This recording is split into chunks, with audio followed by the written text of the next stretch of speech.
भूखी है, शेरनी प्यासी है, शेरनी को जंगल में भेजो। शेरनी शेर के साथ ही रहती है, खी खी वहां भेजो। अपनी बेटियों के लिए भी बोलते हो क्या ये? ना मैं भूखी हूं, ना मैं प्यासी हूं, मैं पैदाइश से तृप्त हूं, कोई तृष्णा नहीं है मुझे। परशुराम मदेरना, महिपाल मदेरना और राजस्थान के किसान राजनीति के झंडे को बुलंद करने के लिए नंगे पैर कर्तव्य पथ पर उतरूं। असिया की सभाओं में के शादी कर लो, हम खाना कर देंगे, और कुछ लोग ताली बजाते और खी हंसते हैं। मैंने सुना लेकिन कभी जवाब नहीं दिया। एक शेरनी लड़े होशियारी लड़ाई रे, एक शेरनी लड़े होशियारी लड़ाई रे, चलो आपा भी दे बिरा साथ रे।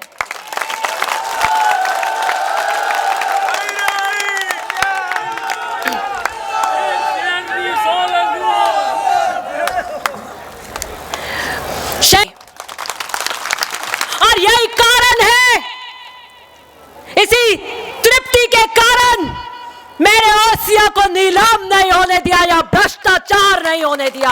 शेरों की बेटी शेरनियां ही होंगी। मेरे भाग्य की लकीरों में नहीं, आपने मुझे गोद में उठा लिया।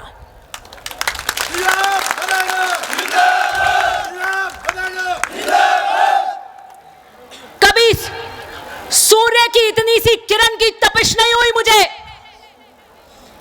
मैं पलकों पर बैठी ऐसे मुझे परवरिश दी। कांटा नहीं छुपा मुझे कभी जिंदगी में। राजनीति का राह सीखी रही थी कि पता लगा ताश के पत्थों की तरह मेरा घर बिखर गया। सारी जिंदगी उथल पुथल हो गई। लेकिन मेरे पिता ने कहा था कि अपनी बेटी आपको देकर जा रहा हूं। मुझे याद भी नहीं था वो वाक्य।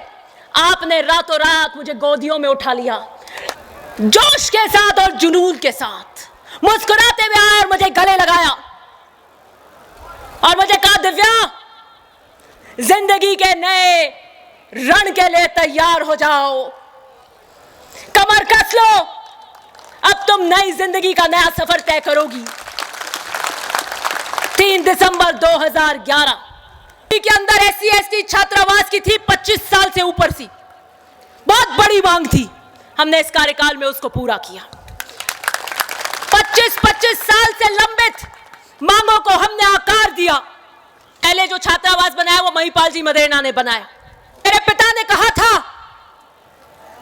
संगठित रहो, सेवा करो, चलते रहो और कारवां बनता जाएगा। मैं 2009 में 5 मार्च में उस ग्राउंड में आई थी अपने दादा के साथ में। 24 साल की उम्र थी मेरी,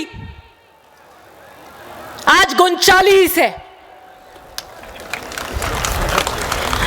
24 साल की उम्र में मैं आई थी। मैंने अपने जीवन का दूसरा उद्बोधन दिया था। पहला मैंने सुरपुरा में भोपालगढ़ में 10वीं कक्षा में दिया था। मेरे पिता अगर गिद्दे पे नहीं सो रहे हैं तो धिक्कार है कि मैं गिद्दे पे सोऊं। मम्मी को पता भी नहीं है, मैं नीचे जमीन पे सो गई अपने खंबे मौजूद।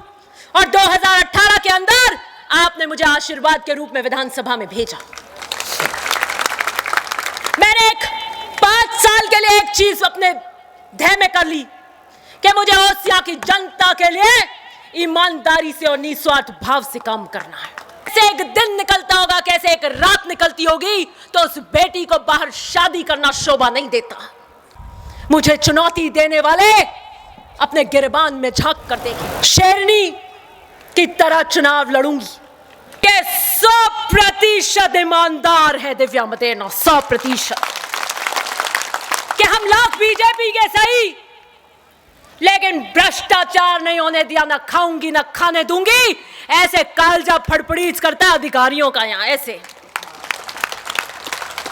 डोडो वोडो का जाते हो आप, कहते हो कुछ कुछ कर लो, वो कहे बाप जी माफ करो, पा शेरनी ने ठा पड़ जाने मारे तो वह सब सितारा उतार देंगे।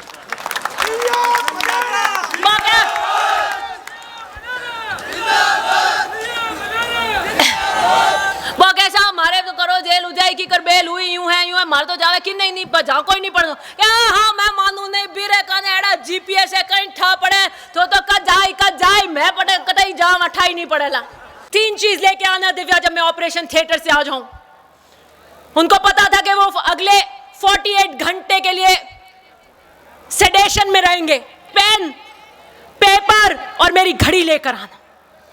और आप सोच नहीं कर सकते कि ऑपरेशन के बाद रात को 8 बजे वो थिएटर से निकले, सुबह 8 बजे जब उन्हें होश मतलब वो सेडेशन में थे, भारी सेडेशन के अंदर उन्होंने आंखें खोली, मुझे देखा और पहली चीज कही दिव्या घड़ी लाई, घड़ी।